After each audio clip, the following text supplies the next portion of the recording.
ollaan menossa kohti etelää hopperilla leirintäalueelle.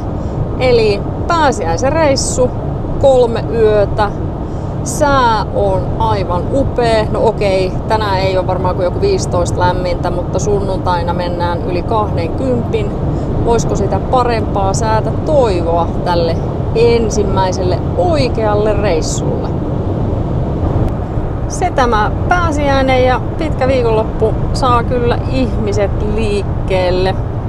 Ei tällä nyt mitään ihan holtitonta ruuhkaa ole, mutta kyllä näillä pääteillä liikennettä riittää.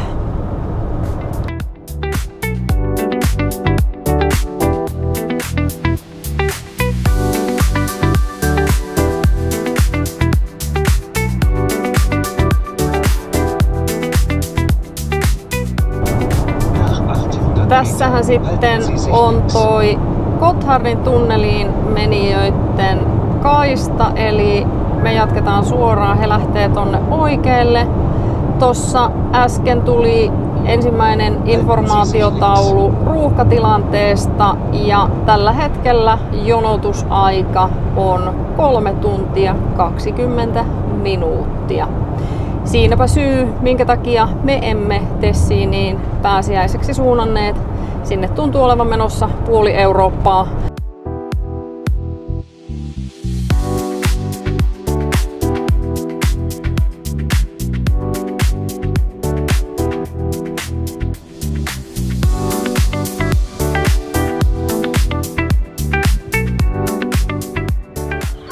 Hopperi on parkissa. Leirin pystyttäminen on aloitettu. Väkeä aivan julmetisti. Ja sää on mitä parhain.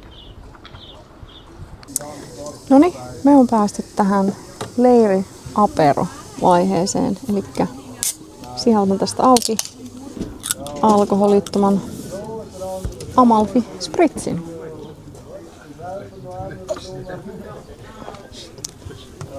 Eli leiri on saatu pystyyn, laitettu pöydät, tuolit, matot, systeemit.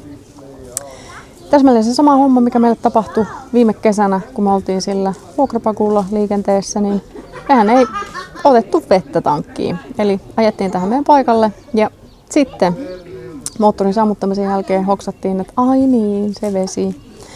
No, mutta siihen löytyi kyllä järkevä selitys. Sinne vesiottopaikalle ei päässyt ajamatta tavallaan tänne leirintäalueen portista sisälle. Joten käytiin kävellen tsekkaamassa mestat, löydettiin paikka, täytettiin tankki ja tultiin takaisin tähän omalle paikalle.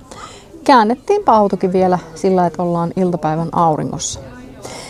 No, nythän meillä on ensimmäistä kertaa tankissa vettä ja avattiin vesipumppu, laitettiin päälle ja avattiin hana, niin vettähän alkoi valua sitten tonne auton alle.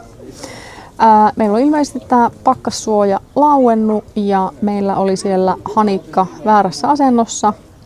Ripeästi purimme tuosta tuon mattosarjan ja avasimme luukun, jossa tämä kytkin sijaitsee ja tilanne on nyt korjattu. Leiri on pystyssä ja pystyssä on myöskin ruoanlaittopisteemme. Siellä tulee illallista induktiolevyllä. Hän ottaa sähkönsä tuolta sisältä ja on muuten tehokas kampe. 1500 wattia se tarjoilee, mutta tuntuu tuolla 600 watin asetuksella kypsyvän asiat aika hyvin. Kohta me istahdetaan siis tuohon iltapäivän aurinkoon ja syödään ensimmäistä kertaa ikinä illallista hopperilla. Olen myös ihan älyttömän tyytyväinen tähän astian kuivaustelineeseen. Kun tavaroita saa pystyyn, ne vie niin paljon vähemmän tilaa.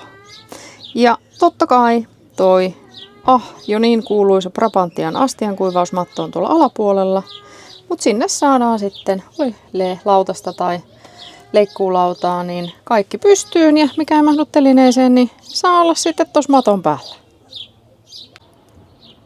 Täällä on herätty uuteen päivään ja aurinko upeasti paistaa heti aamusta. Hankintoja, mitä me tehtiin, toi pyykkinaruhan me ostettiin jo aikaisemmin, mutta nyt tuolla apukuskin oven yläpuolella onkin tollanen imukuppisysteemi. Se löydettiin Amazonista, niin paljon näppärämmin saadaan toi pyykkinaru tohon paikalleen. Ja siinähän nopeasti auringossa kuivuu pyyhkeet ja rätit ja sellaiset. Sitten toi meidän ruoanvalmistuspöytä. Todella mahtava kampe. Se on tehty alumiinista, helppo kasata. Se on tosi kevyt. Siihen tuli toi tuulisuoja ja mikä parasta, siinä on hyvä korkeus, että se toimii sitten lisälaskutilana, kun tässä ruokaa valmistetaan yhtä aikaa sisällä ja ulkona. Noi liinat myöskin oli tosi hyvä hankinta. Ne on siis sellaiset tuolla yläpäässä vähän niin kuin turvavyön klipsi, tosi nopeat laittaa. Ja noihin liinoihin sekä tuohon markiisin etulaitaan me on viritetty tollanen Camping Lights LED-nauha. Tosi kiva iltaisin. Ja sitten näihin meidän mattovalintoihin ollaan myöskin tosi tyytyväisiä. Tuossa alimmaisena on 5 metriä pitkä, leveydeltään aika tarkalleen tämän markiisin mittainen, ihan tollainen telttakangas. Se on kevyt ja se on helppo laittaa. Ja sen lisäksi meillä on, olikohan tää 140 leveä Benutan matto. En muista ihan tarkalleen materiaalia, mutta myöskin tosi kevyt, helppo rullata ja mukava jalalle. Sitten nämä meidän tuolit ja pöytä. Ollaan äärettömän tyytyväisiä. Tuolit on Outwelliltä, mukavat istua, niissä on säätö. Ja sitten toi pöytä, se on hunajakenno komposiittia, siinä on tukevat jalat ja se on uskomattoman kevyt. Hienosti on mennyt tää meidän eka reissu. Ei ole oikeastaan mitään moitittavaa ollut meidän Adria Twinissä. Tilaratkaisut on mahtavat. Se on hiljainen sisältä. Se on tukeva. Säilytystilaa ei ole kaivattu yhtään enempää. Ja juuri tällä hetkellä on testissä diesellämmitin ja sekin tosi kivasti hörähti päälle. Ei tässä nyt just lämmitystä tarvita, mutta testataanpa niitä tilanteita varten, kun ei olla maasähkössä. Siinähän kävi sillä, että meillä on nyt 2 kappaletta Segwayn sähkötrotteja. Molemmat noita Ninebotteja.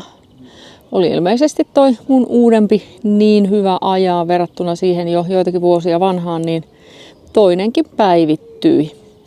Meillä on täällä pääsiäisen viettopaikassa niin hieno sää, taitaa olla 20 astetta lämmintä, niin mepäs lähdetään vähän katselemaan ympäristöä. On upea tää kontrasti tähän aikaan vuodesta. Valkoisia lumihuippuja ja sitten ihan vihertävät rinteet.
Ja tällä reissulla me on tästä Adria Twinistä testattu oikeastaan kaikki. On yöksi lämmitetty sähköllä, on testattu myös diesellämmitintä, toimii, on testattu veden lämmitystä, on testattu ilmastointilaitetta, asioita ja kaikki yksinkertaisesti vaan toimii. Me ollaan myös hirvittävän tyytyväisiä noiden sisätilojen toiminnallisuuteen. Siellä on tilaa tavaroiden säilytykselle. Siellä on tilaa, esimerkiksi kun valmistaa ruokaa tai kuivaa astioita, niin ei ole ihan hirveätä jumppaa, että tarvitsisi siirrellä tavaroita paikasta toiseen. Et ainoat asiat, mitkä nyt tämän ekareissun jälkeen on mennyt tuonne meidän to-do-listalle, niin oli se, että hankitaan sahalaitainen leipäveitsi. Sitä meillä ei ollut mukana. Ja toinen hankintalistalle menijä on, meillä on sellainen Vartan patterilla toimiva liiketunnistinvalo. Meillä on 1 kappale niitä ja se on osoittautunut myös niin kivaksi, niin hankitaanpa toinen. Mutta muuten kaikki yksinkertaisesti vaan toimii.